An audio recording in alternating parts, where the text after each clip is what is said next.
Welcome to the Deep Dive Books channel, where we hope you find something valuable every day. Trump had only been in office for less than a month during his second term when he announced a series of radical policies, which were met with both support and opposition. While I'm glad to see some of his actions, I generally have a strong aversion to him. But that's not the point. What matters is the reasoning behind his approach. In this discussion, let's analyze Trump's economic policies, particularly tariffs. What ideology is behind them? What impact will these policies have on the economy? There is a saying, supposedly from the singer Cui Jian, though I can't verify it, that goes. When I was young, I always thought that movements initiated by big figures had a deep logic and rational thought behind them. Later, I realized that there was none. They were just the actions of madmen. I will present some facts and data. After reading this, you'll probably agree with Cui Jian's statement. Let's start with a bit of history. After the signing of the Treaty of Nanjing in 1842, China was forced to open 5 ports for foreign trade, leading to a significant increase in international commerce. The customs offices became more important, but they were inefficient and disorganized, leading to dissatisfaction among foreign merchants. In 1854, during the Small Sword Society uprising, customs officials in Shanghai were expelled, leaving the tax collection system in disarray. Foreign diplomats feared the collapse of the treaty system, so they temporarily allowed foreign customs officers to collect taxes on behalf of the Qing government. The result was surprisingly effective, as the system was more transparent and organized, leading to a significant increase in customs revenue. This model was later extended from Shanghai to Guangzhou. By 1860, just before the signing of the Treaty of Beijing, the Qing government's customs office was essentially managed by the British. In 1861, the British offered to the Qing government that Chinese officials could manage the customs if they preferred, but Wen Xiang, the Minister of the Foreign Office, rejected the offer, stating that Chinese officials would inevitably be corrupt. He preferred that foreigners manage the office. 2 years later, the Qing government officially appointed Robert Hart, a British citizen, as the Inspector General of Customs. Hart was highly capable. He introduced Western accounting and auditing systems, significantly improving tax collection efficiency and preventing corruption. It might be hard to imagine, but at the time, the Qing customs was not only the most efficient and transparent institution in China but one of the most efficient and cleanest in the world. Hart worked for the Qing government for 45 years, increasing the Qing customs revenue from 4.9 million taels in 1861 to 30.2 million taels in 1904, making up over 30% of the Qing government's revenue. This steady income allowed the Qing dynasty to survive the Taiping Rebellion, supported the creation of new armies by Zhuo Zongtang and Li Hongzhang, and financed the Beiyang fleet, which received an annual budget of 4 million taels. Zhuo Zongtang also used customs revenues as collateral to borrow funds from foreign banks to finance the recovery of Xinjiang. None of this was the result of a deliberate strategy by the Qing court. The opening of the 5 ports was forced upon them, and letting foreigners manage customs was seen as humiliating. But no one anticipated how advantageous the customs office would become. Tariffs are a great source of revenue. You just set up a stall at customs, and you collect taxes without having to go house to ask for money, with low costs and high returns. Since the founding of the United States, tariff revenue has accounted for more than 90% of federal revenue for many years. Even until 1913, when income tax was introduced, tariff still accounted for around half of federal revenue. So, Trump proposed, why not go back to that era, and rely entirely on tariffs to fund the government instead of relying on income taxes? During his campaign for a second term, Trump strongly advocated for this policy. He even suggested that the U.S. stop relying on the IRS and instead collect taxes through tariffs from foreign countries. One of Trump's campaign promises was to impose a 10% tariff on all countries and 60% on China. After taking office, he decided to impose a 25% tariff on Canada and Mexico to punish them for failing to effectively curb fentanyl smuggling. Later, this policy was delayed for a month after negotiations. However, he already imposed an additional 10% tariff on China, raising the tariff rate on steel and aluminum from 10% to 25%. Do you think these policies will allow Americans to live off foreign taxes? First, we must clarify one point. Tariffs are not paid by foreigners. When China sells a $100 item to the US, it's not the Chinese exporter who pays 60% of the tariff to the US government. It's the American importer who pays it. If Americans continue to buy such Chinese goods, the high tariff won't affect China at all. Moreover, tariff revenue's contribution to modern government finances is very low. Currently, China's tariff revenue accounts for less than 2% of its central government's revenue. This is because modern economies are far more complex, and governments have much more effective tax collection methods compared to the past when the Qing dynasty had no industrial or service sector revenue and had to rely on land taxes and tariffs. In the US in 2023, total tariff revenue was $80 billion, while total federal revenue was $4.5 trillion, with tariffs accounting for only 1.8%. In 2024, tariff revenue grew to $97 billion, while total federal revenue reached $4.92 trillion, with tariffs accounting for just 2%. In contrast, personal income taxes generally account for more than 50% of federal revenue, plus Social Security taxes account for 35%. Replacing ordinary citizens' taxes with tariffs? That's ridiculous.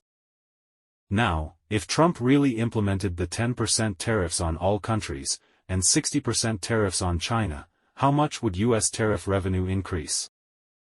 According to the U.S. Congressional Budget Office, CBO, the Committee for a Responsible Federal Budget, CRFB, and the Yale Budget Lab, the tariff revenue could increase by about $240 billion to $290 billion annually, roughly 3 times the current tariff revenue. However, relative to total federal tax revenue, it would still be a small proportion. So if an American voter believes the story Trump is telling, not only does he not understand tariffs, but he also can't do the math. Trump is often bad at math.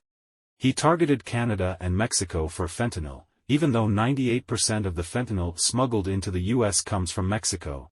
Which makes sense. But less than 1% comes from Canada. Was Canada really guilty? For modern nations, the primary function of tariffs is not revenue, but as a tool to protect domestic industries. For example, if a Chinese product originally costs $100, Trump's 60% tariff would raise the price to $160. If there is a domestic company in the U.S. that can provide the same product for less than $160, it could take the business away from the Chinese company. Historically, the U.S. has implemented high tariffs to protect its emerging industries. But note that protection only works if the industry is advanced. Advanced industries can gradually grow, reduce costs, and ultimately benefit domestic consumers. However, if the industry is already outdated, with little profit and no future, protecting it just increases the burden on consumers. Let's look at a real example. In 2018, during Trump's first term, he decided to impose a 20% tariff on imported washing machines. The washing machine industry wasn't too outdated, and there were domestic manufacturers in the U.S.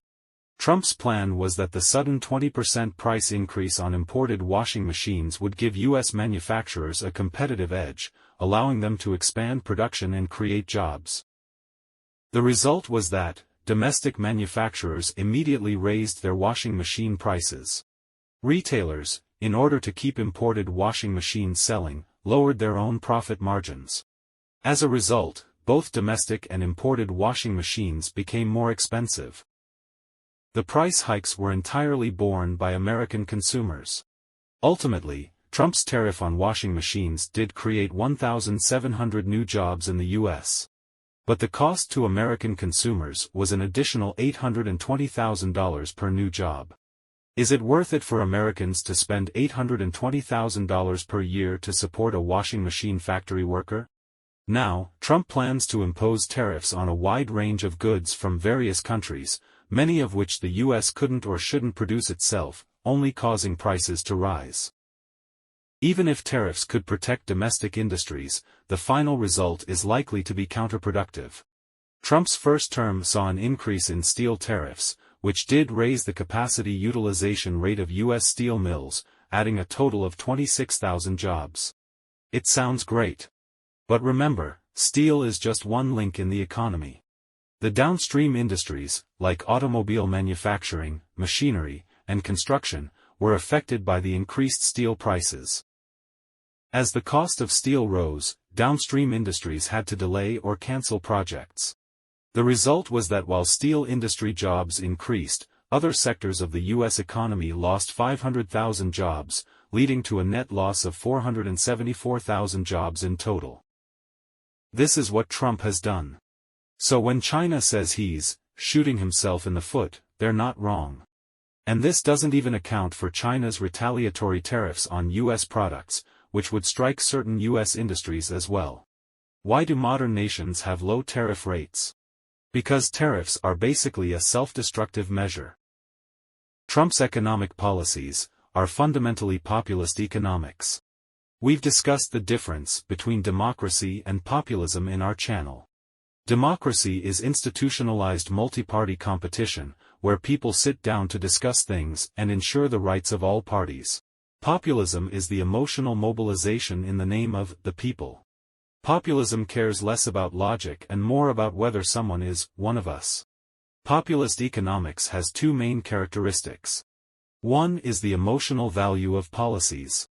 The best government policy is the magical solution that solves problems immediately.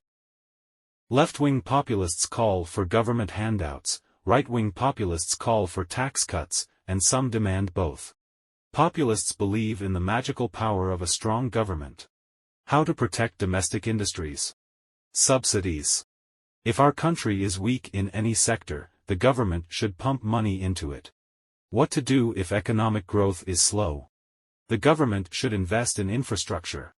This simple thinking ignores the fact that government money is actually taxpayers' money. Populism refuses to consider the secondary effects of complex matters. What about rising prices? Populists call for price controls, demanding that businesses cannot raise prices. But this will inevitably lead to shortages. The government has spent a lot of money on foreign aid, which, relative to fiscal revenue, is a small portion. But populists call for cuts. Why should the people's money be spent on foreigners? Little do they know, great powers have to spend money to buy soft power. The second characteristic of populist economics is zero-sum thinking. They believe everything is win-lose, not win-win. When China and the US trade, it's either China loses or America loses. Each populist believes their side is the one being wronged. Populists need enemies. In foreign trade, foreign countries are the enemies. Domestically, the local capitalists are the enemies. Populists believe wealth is distributed, not created, and advocate for wealth redistribution. But populists don't realize that tariffs and wealth redistribution are contradictory. Tariffs on foreign products are essentially consumption taxes on domestic markets, which harms ordinary citizens the most because they're the ones most sensitive to price increases. Wealthy individuals, on the other hand, are less affected by price increases relative to their wealth. This means tariffs are actually a regressive tax. The lower the income, the higher the tax rate. And the beauty of personal income taxes lies in its progressive tax nature. The wealthier people pay a higher proportion. Trump's idea of replacing income tax with tariffs isn't just not taxing foreigners, but actually taxing ordinary citizens. This is not hard to understand, but once you fall into populist thinking, we should resist foreign goods. You're essentially saying, I'd rather let Americans spend $820,000 a year on one washing machine factory worker than let them buy foreign washing machines. Populist economics doesn't believe in the market's ability to self-regulate but instead hopes for a magical force to solve problems. It's a mindset akin to a giant child, waiting for a strong figure, imagining Trump as a parent. They want to make America great again, while refusing to let America intervene in foreign affairs. They call for the return of manufacturing, but resist government intervention in the market. They hate the elite, yet revere billionaires leading the country. They shout, freedom above all, yet support stricter border control. They accuse the media of lying, but only believe news that aligns with their views. They oppose identity politics, yet emphasize their own culture and traditions being under threat. They advocate individual struggle but protect jobs in sunset industries. They don't really care about the feasibility of these contradictory demands. As long as you can mobilize their emotions, you can lead them. That's it for today's content. Thank you for watching, and I'll see you in the next video. If you feel there is value in this, please like, subscribe to this channel, and leave your thoughts or suggestions in the comments section. Let's grow together and read more good books.